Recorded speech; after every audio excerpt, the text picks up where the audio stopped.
नमस्कार दोस्तों, आज हमारी कहानी है गरीब भिखारी से सबक। दाता के नाम पर कुछ दे दो, भगवान के नाम पर कुछ दे दो। इस गरीब की पुकार सुनो, ऊपर वाला तुम्हारी सुनेगा।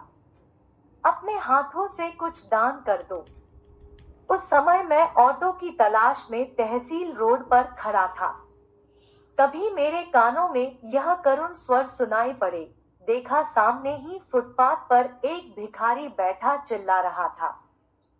सामने ही उसने अपनी फटी झोली पहला रखी थी, जिसमें चंद सिक्के धूप की रोशनी में जगमगा रहे थे।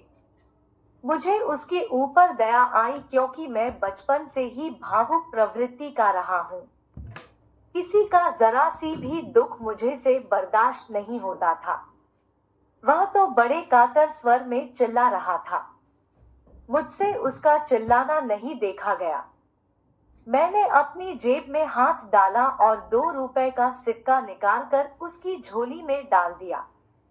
हालांकि उस समय मेरी जेब में सिर्फ 10 रुपए ही थे, जो ऑटो के केवल आने जाने का किराया था।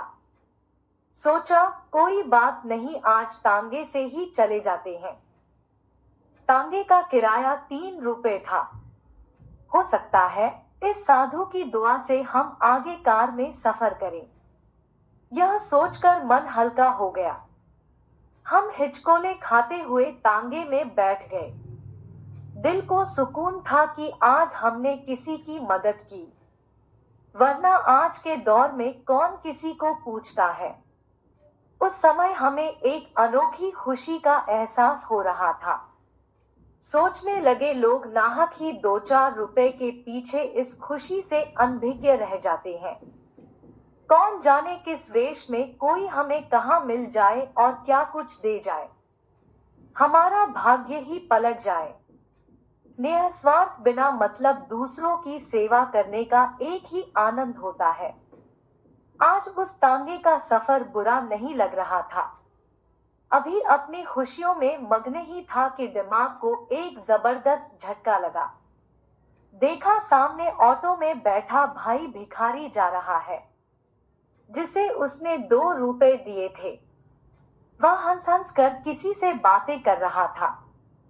उसे लगा मानो वे उसकी नादानी पर ही हंस रहा है। यह वही ऑटो था जिसे उसने भिखारी की वजह से ही छोड़ दिया था।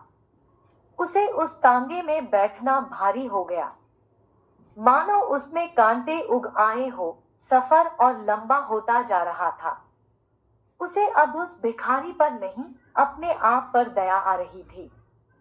उस भिखारी के सामने उसकी दरियादिली, भावुकता, दयालुता सभी गौण लग रही थी।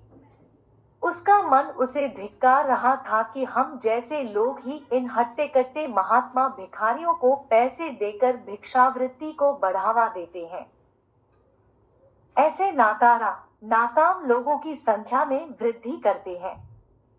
उसके बाद हमने तौबा की कि कभी भूले से भी किसी भिखारी, खासकर तंदुरुस्त को, कभी भिक्षा नहीं देंगे, चाहे वह कितना ही चिल्लाता रहे। उसके लिए भले ही कानों में उंगली डालनी पड़े। दोस्तों, कहानी अच्छी लगी हो तो लाइक शेयर करें, चैनल को सब्सक्राइब करें। ऐसी ही एक नई कहानी के साथ फिर मिलेंगे। नमस्कार।